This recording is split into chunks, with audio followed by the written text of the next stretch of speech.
Salut tout le monde, on est parti aujourd'hui pour le 1269e épisode de l'After Zap Image. Comme d'habitude les amis, on fait un retour sur la journée de dimanche en Ligue 1. On démarre avec les résultats du multiplex de la veille, la victoire de Reims 1-0 du côté d'Angers. Les Angevins qui n'en finissent plus d'accumuler les défaites malgré de bonnes situations en seconde mi-temps. Victoire importante aussi dans la course au maintien, Lorient qui s'impose 2-0 à Clermont. Match nul 0-0 entre Metz et Lens et une victoire aussi dans la course à l'Europe pour Strasbourg, 1-0 face à l'AS Monaco. Une sale semaine pour les Monégasques. Alexander Djikou, buteur côté strasbourgeois. Le Racing continue d'émerveiller ses supporters. Statistiques côté strasbourgeois. Strasbourg affiche 50 buts en 28 matchs de Ligue 1 cette saison. C'est le total le plus élevé pour les Racingmen depuis l'année du titre. En 1978-1979, les 36 dernières équipes avec au moins ce total de buts marqués à ce stade de la compétition ont toutes terminé dans le top 4 et ont donc joué l'Europe la saison suivante.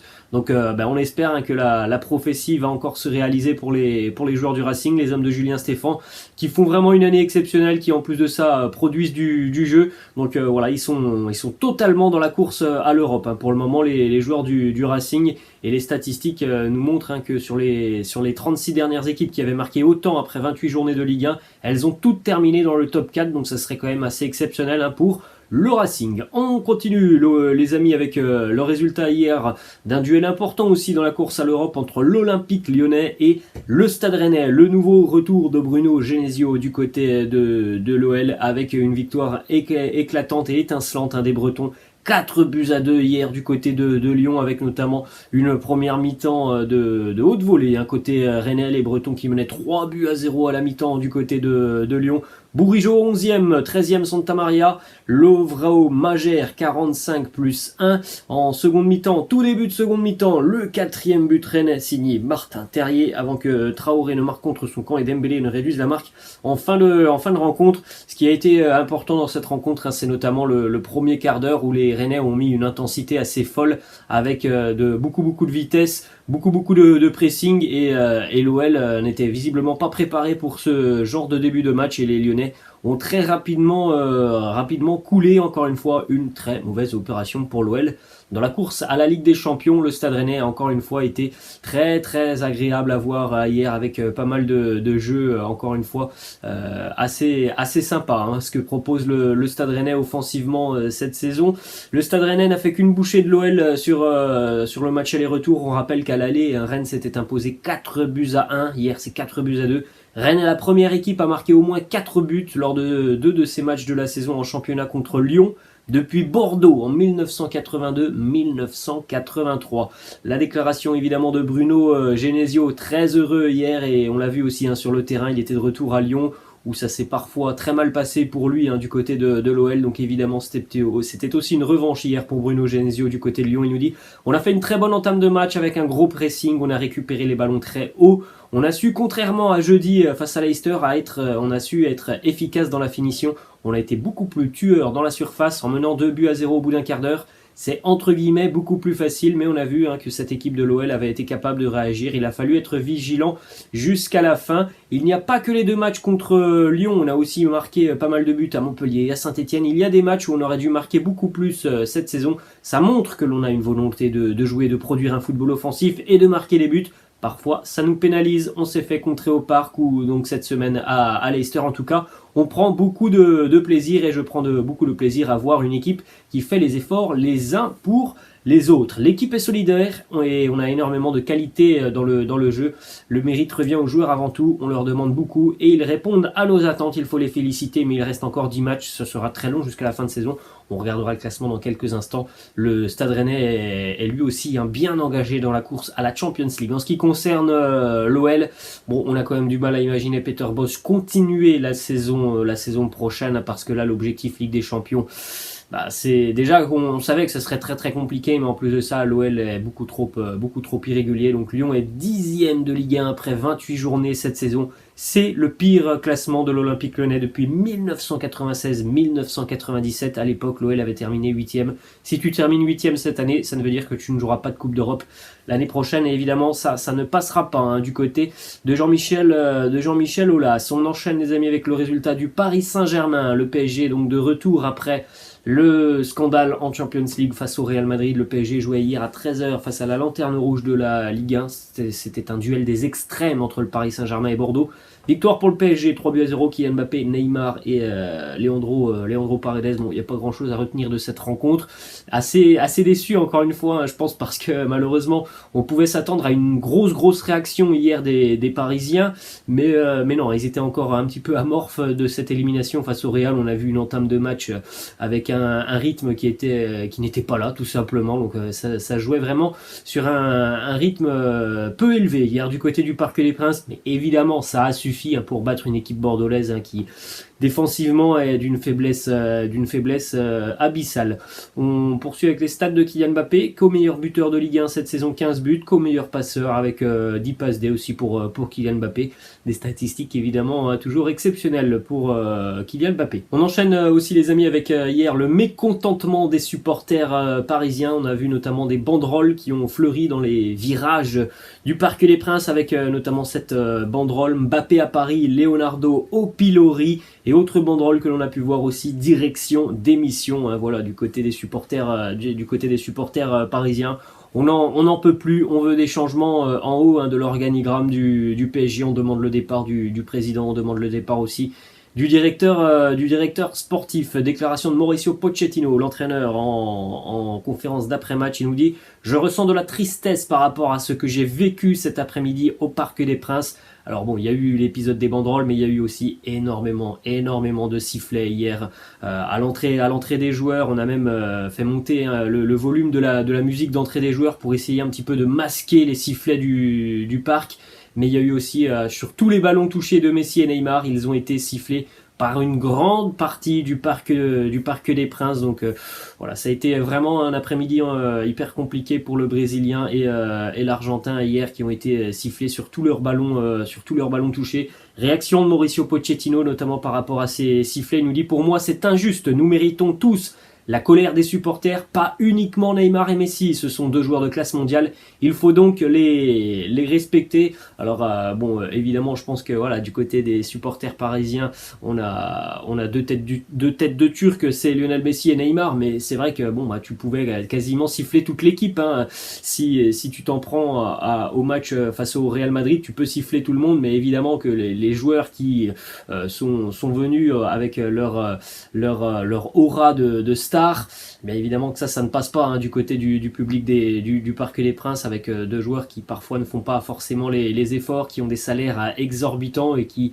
on a l'impression, sont là mais n'ont pas forcément plus envie que ça. Bien évidemment, hein, ça ne passe plus auprès des fidèles supporters du Paris Saint-Germain. Luis Suarez, hier, l'ex-coéquipier de Messi et de Neymar, qui a apporté son soutien donc à ses coéquipiers avec ce petit message qu'il a relayé sur les réseaux sociaux. Comme toujours, le football a une mémoire très courte. Je serai toujours avec vous. Je vous aime énormément. Après, les amis, on a une mémoire très courte peut-être, mais on a quand même le droit de dire qu'actuellement, ce que fait Neymar et ce que fait Léo Messi, c'est quand même en dessous de ce que l'on pouvait attendre et du rendement que l'on pouvait attendre du côté de Paris en termes d'implication. Surtout Lionel Messi, il se montre décisif quand même depuis quelques semaines, mais en termes d'implication sur le terrain, on l'a vu encore une fois face au Real Madrid.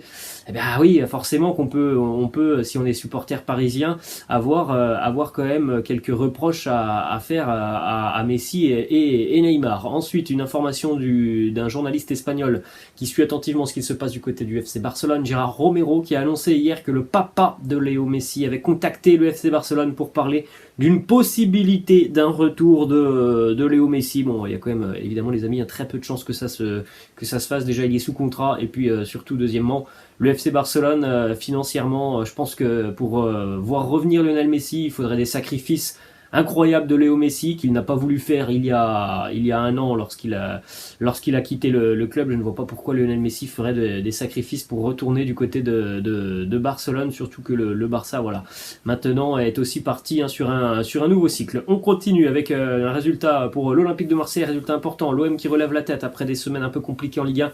Les Phocéens s'imposent 4-1 hier à Brest avec un but de Gerson en tout début de rencontre, avec Milik, Aminarit et Sengi Zander en fin de rencontre. Statistique Arek Milik qui est devenu pour la première fois donc de sa carrière hier buteur et passeur décisif sur une même rencontre. C'est la première fois pour l'attaquant polonais en 150 matchs. Ça ne lui était jamais arrivé. On jette un coup d'œil aussi les amis à la construction du dernier but de l'Olympique de Marseille hier à Francis Leblé. Le but donc de Cengiz Under, et comme vous pouvez le constater, c'est une passe décisive de Pau Lopez qui a permis donc à Cengiz Under de marquer le 4e but phocéen.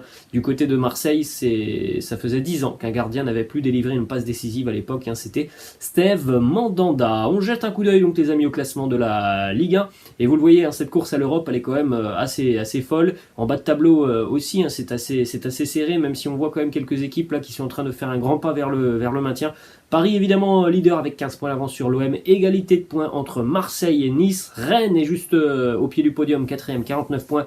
Strasbourg, on l'a dit, est aussi à la lutte, 5e, 47 points. Et puis le petit trou avec la position de Lille, 6e, 43 points. Lyon toujours 10e, 41 points en bas de tableau. Ça sent pas bon hein, pour Bordeaux et Metz. Saint-Etienne est barragiste, on a aussi Lorient, Clermont, 3 et donc Angers hein, qui ne gagne plus depuis quelques semaines maintenant, qui sont pour le moment avec un petit matelas de points d'avance sur la zone de relégation. Et puis ça sera évidemment la lutte hein, avec la place de barragiste pour le moment occupée par la S Saint-Etienne. Direction l'Espagne les amis, la victoire du FC Barcelone hier, 4-0 face à Osasuna. Doublé pour Ferran Torres, un but pour Pierre-Emerick Aubameyang, il y avait déjà 3-0 pour le Barça au bout d'une demi-heure.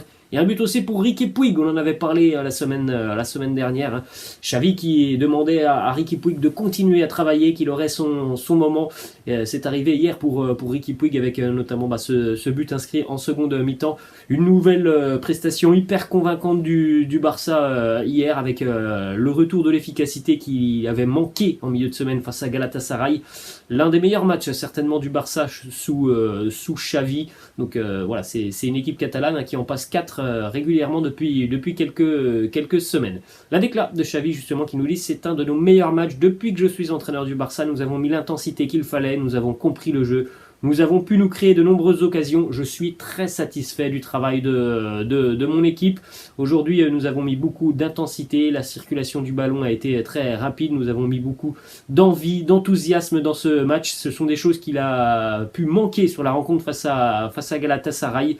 Aujourd'hui, nous avons montré tout ce genre d'ingrédients qui permettent de faire un bon résultat. Déclaration de Xavi aussi sur Pierre-Emerick Aubameyang, de nouveau buteur. Il nous dit: Pierre-Emerick Aubameyang, c'est un cadeau du ciel, il est hyper positif, c'est un grand travailleur. Et puis il se sent super bien dans le vestiaire. C'est un privilège de l'entraîner. Stat aussi pour Ousmane Dembélé qui a délivré 2 passes D hier en l'espace de 27 minutes. Hein, Ousmane qui est régulièrement décisif depuis le début d'année 2022. Il remonte très très rapidement hein, dans le classement des meilleurs passeurs du championnat. Il est déjà plus très loin de Karim Benzema. Ensuite pour Ferran Torres, là aussi hein, c'est important pour Ferran Torres, un doublé hier.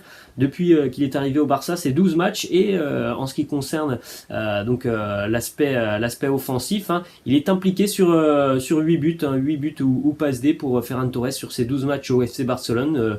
Il est critiqué, mais en tout cas Ferran travaille pour tout simplement faire ce genre de prestations hein, comme celle d'hier. Ensuite, une petite information qui concerne Gérard Piqué qui a disputé hier son 600e match sous le maillot du FC Barcelone. Au 21e siècle, rares sont les défenseurs centraux qui ont disputé plus de 600 matchs dans une même équipe.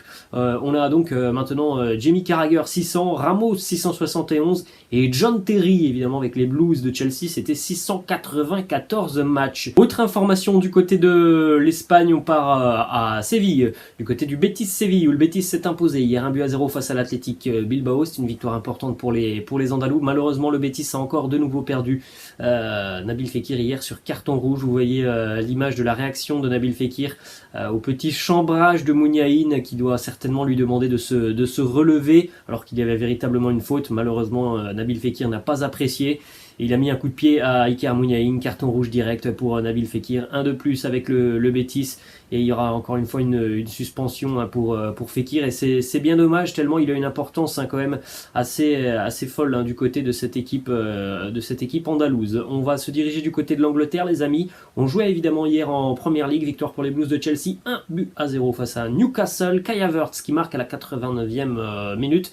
Victoire importante évidemment hein, pour les Blues de Chelsea qui conservent leur matelas de points d'avance, notamment sur Arsenal. Petite déclat de Thomas Tuchel, hein. Chelsea sera donc à Lille en Ligue des Champions cette semaine. On connaît les problèmes des Blues de Chelsea depuis une semaine maintenant, avec notamment le gel des avoirs bancaires du club des Blues. Donc voilà la déclaration de Thomas Tuchel qui nous dit d'après mes dernières infos, nous avons un avion. Si nous n'avons pas d'avion, nous irons en train. Si nous n'avons pas de train, nous irons en bus. Et si nous n'avons pas de chauffeur, je conduirai le minibus. Voilà, il plaisante un petit peu de la situation des Blues, hein, même si c'est vrai que bon, c'est quand même une situation très très compliquée hein, pour les Blues de Chelsea.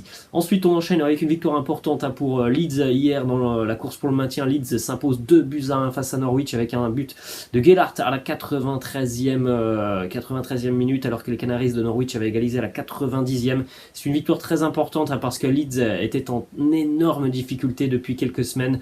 On rappelle que Bielsa a quitté le club aussi hein, très, très récemment, donc elle fait vraiment du bien cette victoire face à un concurrent direct. Regardez d'ailleurs hein, la joie de Jesse Marsh, l'entraîneur des Peacocks hier avec le but donc à la 93e minute. C'est une victoire évidemment très très importante, on l'a dit. Ensuite, on continue avec Everton hein, qui continue de s'engluer dans les bas-fonds du classement. Everton battu hier à domicile par Wolverhampton 1-0. Les Toffees ont perdu 15 de leurs 19 derniers matchs et sont tout proches de la relégation. Ça se passe mal pour Frank Lampard avec sa nouvelle équipe. Autre victoire hier en Angleterre, Arsenal qui s'est imposé 2-0 face à Leicester. Thomas Partey en début de rencontre à la suite d'un corner. Et puis Alex Lacazette sur penalty. Victoire logique des Gunners hein, qui franchement ont énormément progressé hein, depuis quelques mois. Il y a vraiment quelque chose de très intéressant qui se dégage et une force collective qui se dégage de cette équipe des Gunners. Les stats hier de cette rencontre: 21 tirs à 6 pour Arsenal, 8 tirs cadrés à 3. Regardez aussi le nombre de fois où Arsenal a tiré plus de 20 fois au but en première ligue dans sous l'ère Mikel Arteta. C'était arrivé 6 fois lors des 74 premiers matchs d'Arteta et c'est arrivé 6 fois sur les 10 derniers matchs. Donc il y a quand même des choses hyper positives du côté d'Arsenal, en plus de trouver une équipe qui défensivement est très solide. C'est une équipe hein, qui les Gunners, s'ils ne ratent pas leur fin de saison, devraient être en Ligue des Champions l'année prochaine. Alex Lacazette hier, buteur, et Alex Lacazette qui marque donc son 200e but en club, en carrière évidemment, entre l'OL et les Gunners d'Arsenal. 2 déclarations, Mikel Arteta sur Martin Odegaard, il nous dit: il a encore été formidable aujourd'hui dans tous les aspects du jeu, ce qu'il devait faire en défense, quand nous étions en haut, quand nous étions bas, dans les phases de construction, dans le dernier tiers, la façon dont il comprend et gère le jeu.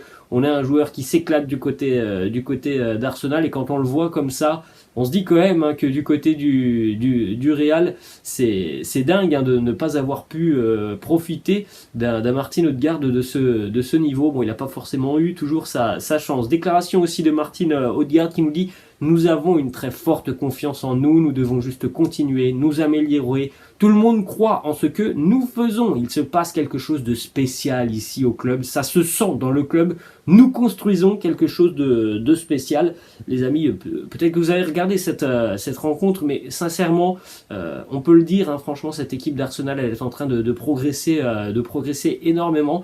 Et ça fait plaisir après toutes ces années de galère. Je leur souhaite une très très bonne fin de saison, parce que franchement, c'est hyper plaisant de voir les Gunners jouer. Regardez le classement de la APL avec donc City, Liverpool en tête et avec 3 points d'écart hein, pour les Citizens. Chelsea 3e, 59 points, 4e Arsenal 51 points.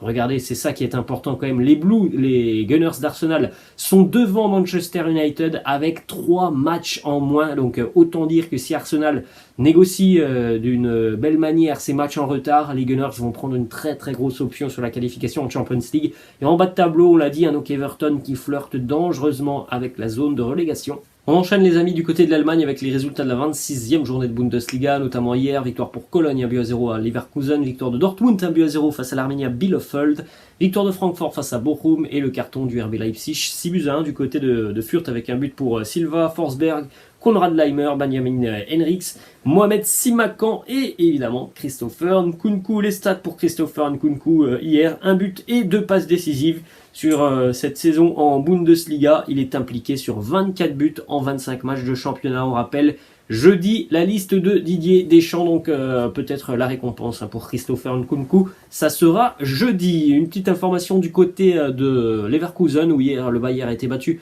par Cologne 1-0. Et en plus de ça, le Bayern a perdu la jeune pépite Florian Wirtz qui s'est blessé. Victime d'une déchirure au niveau du ligament croisé du genou. Donc Florian Wirtz sera absent entre 8 et 9 mois. Donc retour prévu sur les terrains normalement pour la jeune pépite en fin d'année. Une catastrophe hier évidemment du côté de Leverkusen. Petite image aussi positive hier du côté de Munich pour la première fois depuis qu'il a été diagnostiqué avec une myocardite. On rappelle un problème du cœur. Alphonso Davies, le latéral canadien, a fait son retour sur les terrains hier. Terrain d'entraînement, évidemment. Ensuite, une déclaration du côté de Dortmund de Joan Laporta, le président du FC Barcelone, qui s'est exprimé sur Erling Haaland. Voilà la déclaration de Joan Laporta. Évidemment, ça ne va pas faire plaisir aux supporters du Barça. Il nous dit, même si nous avions la meilleure situation financière au monde, nous ne ferions pas de transfert comme celui-ci pour le bien du club. Nous ne conclurons aucun accord qui mettrait le club en danger. Voilà la déclat de Joan Laporta qui écarte pour le moment, en tout cas, l'arrivée d'Erling Haaland. Ensuite, on enchaîne, les amis, du côté de l'Italie. Le Torino qui tient en échec hier l'Inter un partout et les Interistes s'en sortent bien. S'en sortent bien avec ce petit point arraché à la 93e par Alexis Sanchez. Tellement ça a été compliqué pour l'Inter hier du côté de Turin. C'est quand même un petit point de sauvé pour les Interistes dans la course au Scudetto. Le Napoli s'impose 2-1 du côté de Vérone face au Hellas avec un doublé pour Victor Osimhen. La célébration d'ailleurs de Victor Osimhen qui a pris tout simplement l'appareil photo d'un des journalistes qui était présent au stadio Marcantonio Bentegodi. Le Napoli a fait une bonne opération évidemment et est revenu à 3 points de l'AC Milan. Les Rossoneri sont en tête du classement. Et donc le fait de voir l'Inter perdre des points hier veut dire que l'Inter, même en gagnant son match en retard, ne sera plus en tête du championnat d'Italie.